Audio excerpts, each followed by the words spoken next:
पूर्व विभाग श्री हिंगुलांबिका देवस्थान ट्रस्ट सोलापूर आणि icon fire engineering and safety management college Solapur यांच्या वतीने 10वीत शिक्षण घेणाऱ्या विद्यार्थ्यांना भविष्यात आपलं करिअर निवडणे सोपे जावे या उद्देशाने विविध क्षेत्रातील करिअरच्या संधी यासाठी करावयाची पूर्वतयारी कसे करावी याचे सविस्तर मार्गदर्शन शिबिराचं आयोजन करण्यात आलं होतं। या कार्यक्रमात सोलापूर शहरातील 10वीचे शिक्षण घेणारे अनेक विद्यार्थी आणि विद्यार्थिनी बहुसंख्येने पालकासह उपस्थित होते।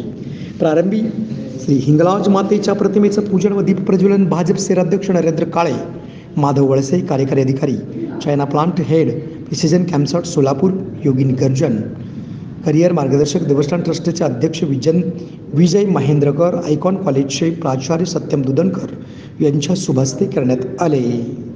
या कार्यक्रमाचं आभार प्रदर्शन सचिन दुधनकर अध्यक्ष देवस्थान ट्रस्ट यांनी मांडले, तर या कार्यक्रमाचं सूत्रसंचालन प्रबोध चिंचूर यांनी केले। या कार्यक्रमासाठी माजी नगरसेवक श्री मेघनाथ यमुल, पंचवटी उद्योग समूहाचे श्री दिलीप पतंगे, यशवंत अण्णा केंगणाळकर, क्रीडा समितीचे यशवंत पात्रूट, भावसार फिजनचे सुनील उपरे, बालाजी महेंद्रकर, हिंदू राष्ट्र सेनेचे रवी गोने, हिंदू सकल समाजचे अंबादास गोरंटाला, प्रवीण कोंडा, हनुमंतू श्रीराम, श्रीधर अरगोंडा तसेच बहुसंख्य समाज बांधव भगिनी उपस्थित होते।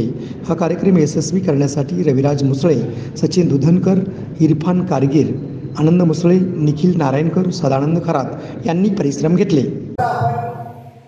करिअर गायडन्ससाठी किंवा मुलांनी करिअर म्हणून काय करावं याच्या विचारासाठी आपण एकत्र बसला आणि आज खरी समाजाची गरज ही आहे की आपली पिढी समाजाची पिढी चांगल्या पद्धतीने कशी डेव्हलप होईल यासाठी प्रयत्न करणे, यासाठी विचार करणं आणि यासाठी काम करणं या देशाची सगळ्यात महत्त्वाची गरज आहे।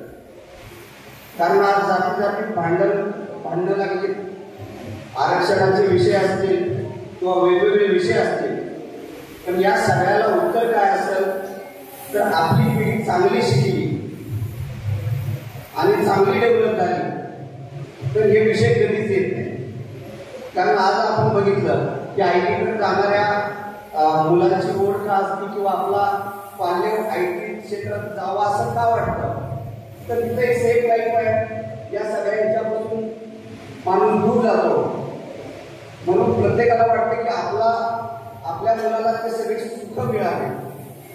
तर निश्चितपणाने आता जसं मार्गदर्शन झालं की आपण काय करावं किंवा आपल्या मुलांनी भविष्यात काय करावं ही संधी आपल्या समोर उपलब्ध आहे।